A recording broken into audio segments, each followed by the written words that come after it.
term trafficking is defined in Section 2 of the Act to include the importation, exportation, manufacture, buying, sale, giving, supplying, storing, administering, conveyance, delivery, or distribution by any person of a narcotic drug or psychotropic substance, or any substance represented or held out by such person to be a narcotic drug or psychotropic substance, or making of any offer in respect therefor. The accused person in this case is accused of storing the narcotic drug herein.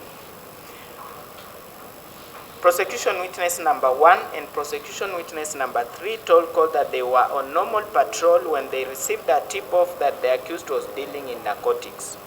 They went to his house, and upon search they recovered 15.04 kilograms of narcotic drugs that was packed in 2 sacks, which were produced as plain prosecution exhibit number 1 and 2.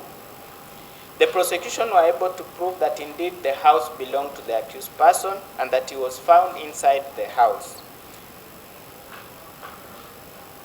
Prosecution witness number 3 stated that it is the accused person who opened the house for them when they knocked at the door. In my view, this was cogent evidence that pointed without any doubt to the offense of trafficking in narcotics.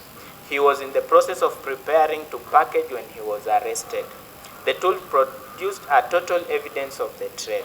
There is no way police officers would have set up the accused with such number of tools that all point to the offense of trafficking. His defense to pass the blame to the nephew is an afterthought and is rejected.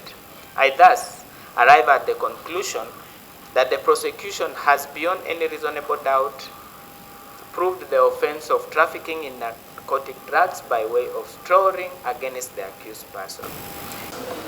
The accused is not a first offender. He has been previous convictions, some by this court and others by the High Court sitting in Nairobi.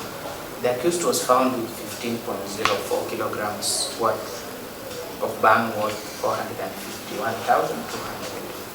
If I would take 3 times the value of what he was found with, this would come to about 1,353,600, which is less than 50 million that is prescribed under that section of the Act. However, I am cognizant of the age of the accused person.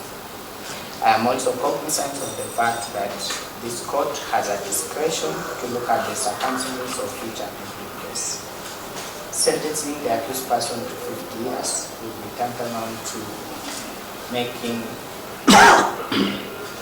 a determination of his meaningful life on this earth. However, I cannot turn a blind eye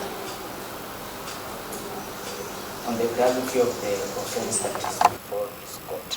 I must also mete out a sentence that will be a warning and also a guide to other persons who may want to engage in these offenses. Having considered the above facts, the mitigation of the accused person of his age, the previous conviction that relate to a similar offense, and the provisions of Section 4A2 above as quoted, I hereby sentence the accused person to pay a fine of Kenya shillings 5 million in default to 10 years imprisonment. He has 14 days right of appeal.